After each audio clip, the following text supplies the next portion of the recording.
Exercer uma certa atividade, na maioria das vezes, vem de uma inspiração.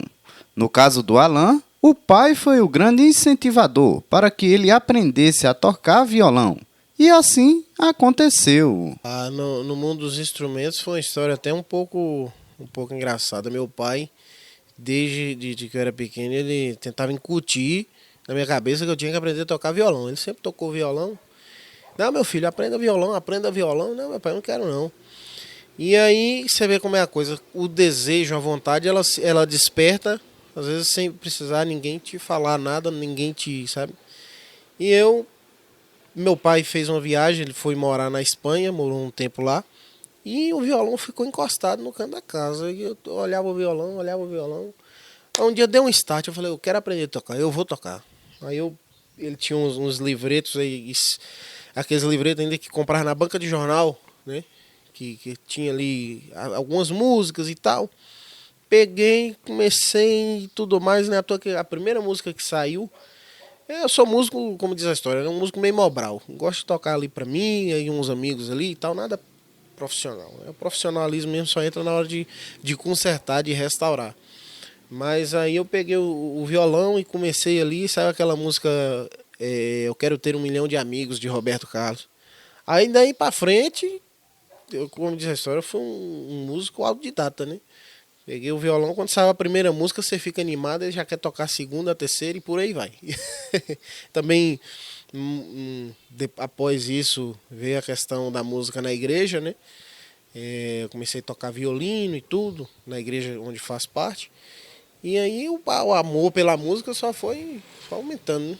Inicialmente, parecia uma coisa qualquer, mas após se identificar com o instrumento, aí acendeu uma paixão que só foi evoluindo. E já não era mais uma simples atividade, e sim uma profissão. Tem para mais de 10 anos, eu era muito, muito novo, muito molequinho novo. E aí depois surgiu essa paixão por entender o instrumento, sabe? Não só tocar, mas entender a construção do instrumento. Eu sempre achei interessante. Para mim, eu achava que o violão ele era feito esculpido. Olha a mente que eu tinha. Para mim, o violão, um instrumento de corda, ele era feito esculpido, né? E depois se encaixava as partes. Não é esculpido, né? É trabalhado, a madeira é trabalhada, formada, é feita a forma, né, da caixa e depois as partes são montadas, né? É um instrumento montado, não esculpido como eu imaginava. E aí veio esse interesse, daí que eu comecei a ter a curiosidade até chegar ao ponto de trabalhar com isso, né?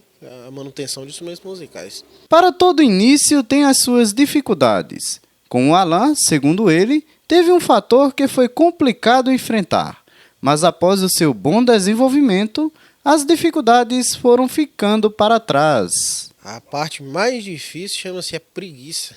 Quando você olha assim o violão de canto, mesmo com o interesse de tocar, mas você olha assim, será principalmente quando o violão tá dentro da capa, você fala, não vou pegar não. Aí você fica 2, 3 dias, uma semana sem pegar, sabe? Aí o estudo não flui. É mais isso, é um instrumento que quando você começa a tocar ali, aí você começa a tomar gosto. Tem hora que você tem raiva, você quer deixar ele num canto, quando aquela música que você quer tocar não sai, né? Mas, em suma é isso, né? Não tem nada muito, de um grau de dificuldade muito grande, né? E o que é mais estimulante? O que é mais estimulante é quando você pega aquela música que você quer tocar, você vê que a música tá saindo, você fala, agora, opa, quando vê a música sai, você fala, pô, já consegui. E principalmente quando você sozinho você consegue, sabe? Quando ele iniciou a tocar violão, teve a ajuda de si próprio. Sozinho foi evoluindo nas cordas do instrumento, mas quando começou a se aperfeiçoar como luthier, aí teve um grande auxílio. A tocar foi sozinho, né? E a questão da profissão de luthier, eu tive um auxílio de um luthier, um mestre luthier na cidade onde eu morava, né? Um senhor que já era profissional há 50 anos. E ele me deu essa orientação, essa luz, né? E depois entrou também um outro profissional, que até de saudosa memória, seu Gilberto, muito muito prazeroso ensinar, muito. E aí foi indo que eu fui aprendendo, ia sempre na oficina dele, tentar descobrir alguma coisa, ele me ensinava uma coisa ou outra, mas aí ele sempre falava, o pulo do gato ele não ensina não, você vai ter que descobrir, né?